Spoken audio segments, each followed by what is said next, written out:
Indeks harga saham gabungan atau IHSG mengalami fluktuasi seusai libur lebaran, tetapi tetap ada capaian rekor manis pada 2022. Terlebih lagi, dengan adanya relaksasi aturan protokol kesehatan pandemi COVID-19, membuat sejumlah sektor saham dapat kembali meningkatkan kinerjanya.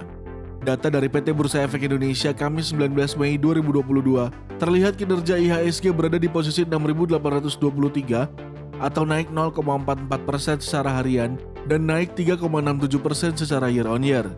Melihat dari sektoral, laju perlahan tapi pasti IHSG ini didukung dari sektor saham energi, sektor saham transportasi dan logistik, serta sektor saham industri.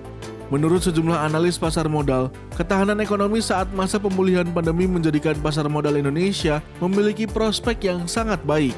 Bahkan, sektor perbankan yang sempat turun pasca libur lebaran dinilai akan berkinerja cukup baik ke depannya.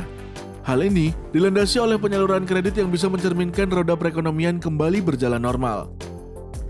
Tetapi penurunan ini justru menjadi kesempatan untuk kembali melirik saham-saham tersebut, karena saham-saham sektor perbankan seperti BBRI, BBNI, BMRI, dan BBCA, dan sektor digital teknologi seperti TLKM masih memiliki kinerja yang baik dan menorehkan pertumbuhan pendapatan yang dapat mendongkrak kinerja sahamnya kembali, ujar Head of Equity Trading MNC Sekuritas Medan, Franky Wijoyo Prasetyo.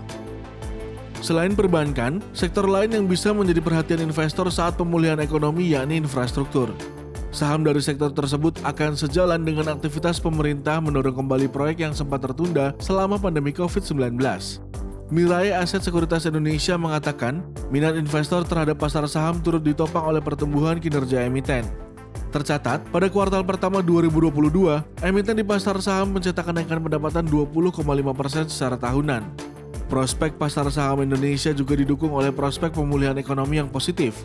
Hal itu tercermin pada data cadangan devisa yang naik serta neraca perdagangan yang surplus. GDP kita juga solid dan masih memiliki ruang untuk tumbuh, apalagi setelah pemerintah mengumumkan pelonggaran kebijakan pemakaian masker. Hal ini akan makin memicu pertumbuhan ekonomi yang imbasnya akan terasa di indeks harga saham gabungan, ujar Head of Investment Information Mirae Aset Sekuritas Indonesia, Roger MM.